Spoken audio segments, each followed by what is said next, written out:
Assalamualaikum warahmatullahi wabarakatuh. Salam sejahtera bagi kita semua. Perkenalkan, nama saya Firman Nusapaat, NPM 1921650092.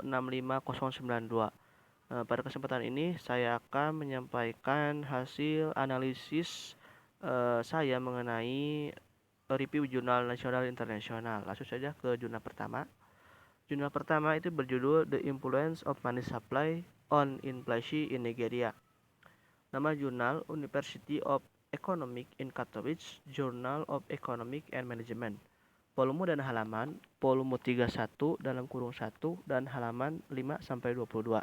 Tahun 2018, penulis Ama Soma dan Sunday dan Onyedikachi. Tujuan penelitian untuk mengetahui secara empiris pengaruh jumlah uang beredar terhadap inflasi di Nigeria. Sumber data berasal dari data sekunder. Yang pertama, statistik Bank Sentral Nasional Nigeria. Yang kedua, indikator pembangunan Bank Dunia (KATORS). Yang ketiga, National Bureau of Statistics. Metode penelitian menggunakan uji dan kesalahan kointegrasi pendekatan koreksi pada deret waktu tahunan mulai dari 1970 hingga 2016. Objek penelitian indeks harga konsumen, uang supply, nilai tukar real, harga minyak domestik, proxy output secara PDB, dan tingkat kebijakan moneter. Hasil penelitian menunjukkan bahwa JUB tidak terlalu berpengaruh inflasi baik dalam jangka panjang maupun jangka pendek. Kemungkinan karena negara sedang dalam resesi. Model koreksi kesalahan memiliki tanda benar negatif dan itu signifikan, artinya sekitar 21% kesalahan diperbaiki setiap tahun. Hasil kausalitas Granger menyatakan bahwa tidak ada kausalitas antara jumlah uang beredar dan inflasi di Nigeria masa studi dan sebaliknya. Kelebihan penelitian ini terdapat di metodologi. Metode yang digunakan untuk melakukan pengujian data sangat komplit dan detail, sehingga penelitian dapat dipahami serta penelitian ini juga dikuatkan dengan banyaknya referensi yang digunakan. Selain menganalisis data, penelitian juga menyajikan fakta-fakta yang relevan, sehingga meyakinkan pembaca. Ya, kekurangan penelitian. Yang pertama, data yang didapat dari penelitian ini kurang lengkap.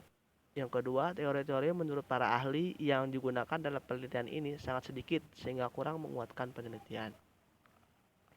Review jurnal kedua yang berjudul Commodity Price and Inflation Domestic in India.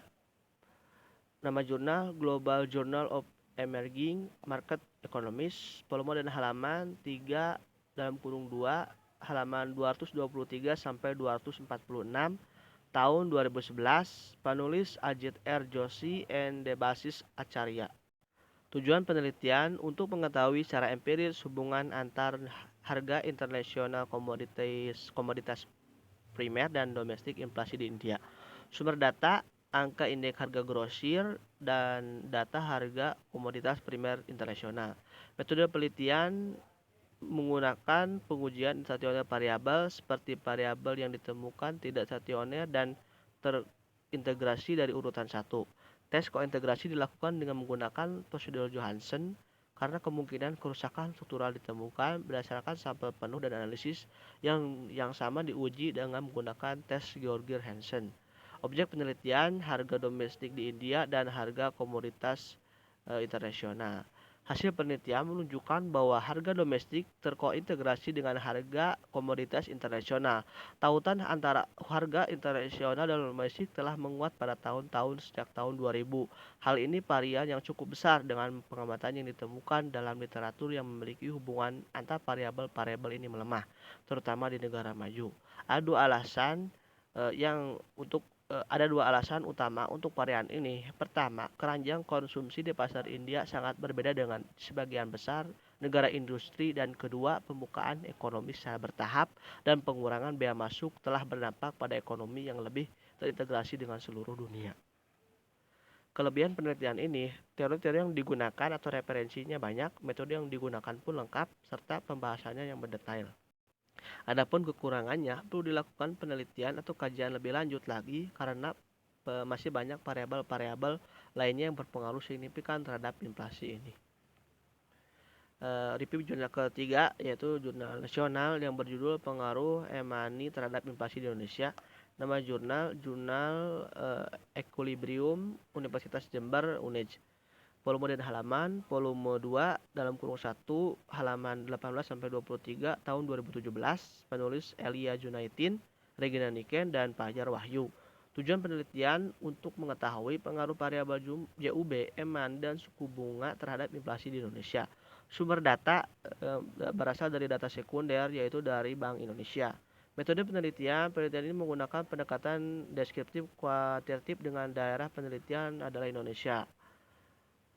Pengujian dengan metode OLS dilakukan dengan menggunakan hasil estimasi dengan melihat nilai estimasi uji T, uji F, dan uji R2. Model regresi dengan asumsi klasik memiliki sifat ideal dan optimal berdasarkan teorema Gauss-Markov dengan mempertimbangkan sifat Blue. Uji klasik yang digunakan yaitu uji linearitas, uji multikolinearitas, uji autokorelasi, uji heteroskedastisitas, dan uji normalitas.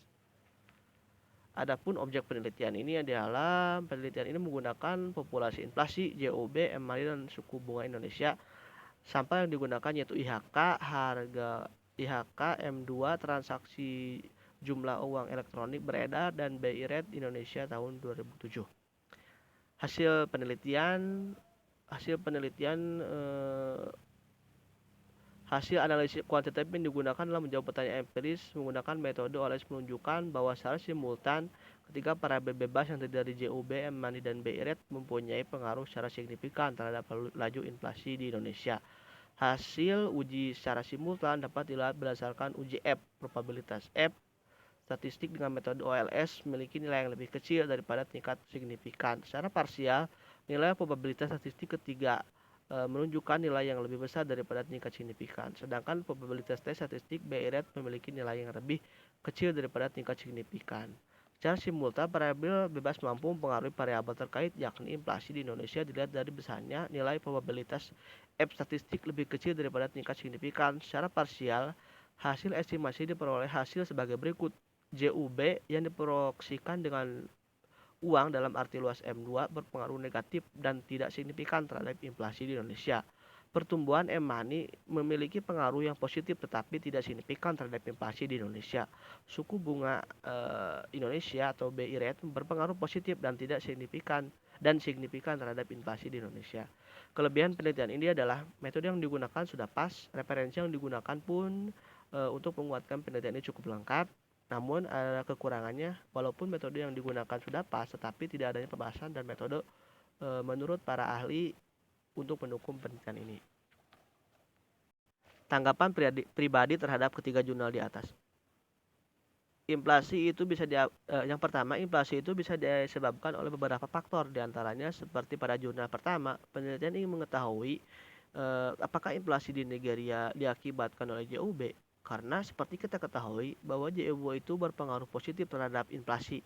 Menurut David Ricardo, kenaikan JUB sangat mempengaruhi kenaikan harga. Artinya ketika terjadi kenaikan JUB di masyarakat, maka akan berpengaruh terhadap kenaikan harga barang. Ketika banyak masyarakat yang memegang uang daripada menaruh uangnya di bank, maka harga barang secara umum mengalami kenaikan harga.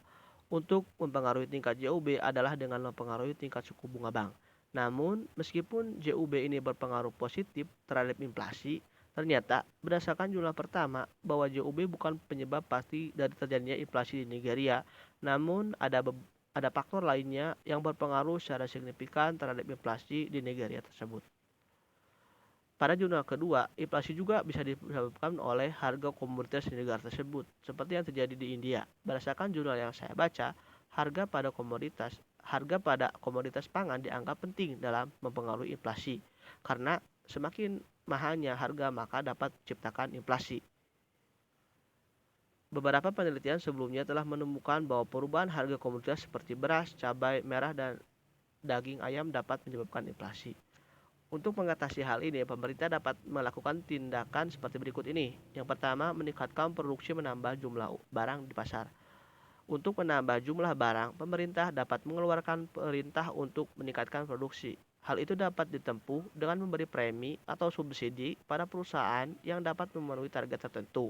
Selain itu, untuk menambah jumlah barang yang beredar, pemerintah juga dapat melonggarkan keran impor, misalnya dengan menurunkan biaya masuk barang impor. Yang kedua, menetapkan harga maksimum untuk beberapa jenis barang. Penetapan harga tersebut akan mengendalikan harga yang ada sehingga inflasi dapat dikendalikan. Tetapi penetapan itu harus realistis. Kalau penetapan itu tidak realistis, dapat berakibat terjadinya pasar gelap atau black market. Pada jurnal ketiga, e-money dapat menyebabkan inflasi di Indonesia. Di dalam satu jurnal dijelaskan, beberapa studi mengenai korelasi e-money dan kecepatan perputaran uang membuktikan adanya hubungan positif. Hal itu sesuai dengan pernyataan Priyatama dan Apriyansa bahwa peningkatan penggunaan e-money di Indonesia mempunyai dampak terhadap peningkatan kecepatan perputaran uang. Studi lain yang dilakukan Kamnar di berbagai negara Eropa juga menyatakan bahwa dengan penggunaan e-money, transaksi relatif lebih murah dan memungkinkan peningkatan jumlah transaksi secara peningkatan kecepatan. Namun meskipun sistem e-money ini berpengaruh positif terhadap inflasi, tapi ternyata setelah diteliti berdasarkan jurnal ketiga, e-money tidak berpengaruh signifikan terhadap inflasi di Indonesia. Jadi setelah dikaji lebih dalam berdasarkan jurnal tersebut, bahwa ternyata inflasi di Indonesia tersebut dipengaruhi secara signifikan oleh suku bunga Bank Indonesia atau BI Rate. Kenapa suku bunga bisa mempengaruhi inflasi? Jadi, secara sederhana, ketika suku bunga turun, maka permintaan terhadap pinjaman akan lebih banyak dibanding menabung. Artinya, semakin banyak uang yang akan dibelanjakan atau JUB akan semakin banyak, sehingga ekonomi tumbuh dan tingkat inflasi mengalami kenaikan.